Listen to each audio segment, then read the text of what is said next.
7 سپتمبر دا ډېر د خوشحالۍ ورځ ده ډېره زیاته سبا تاریخ نام لپاره خوشحالۍ ورځ سبا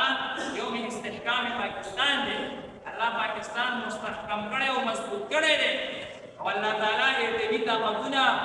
او د افواجو طاقتونه الحمدلله دې ملک ته ورکړي شو طاقتور په هر څه دي دننه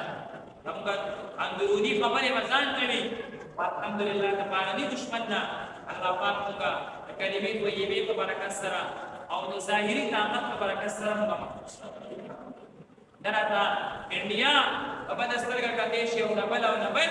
ځکه چې هغوی ته طاقت نه یېږي دا دنیا د افغانستان د سبا د استحکام پاکستان او بله ورځ د استحکام اسلام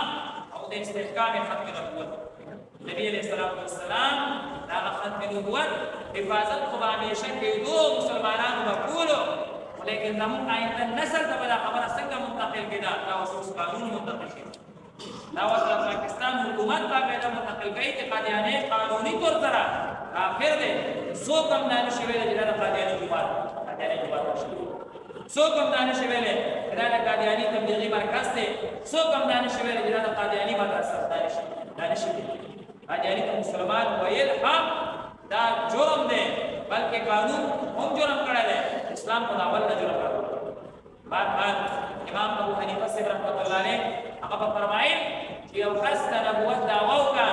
او چا ونه دا تپوس وکړو چې ستا دلیل څه دی دا دلیل غوښتونکی هم کافر دی هغه به دلیل تپوس کوي هغه په مخې سره کافر دی هغه د قتل چې کوم دی نو مستحق دی قانون وایي چې نه مونږ به په خپله دایره کې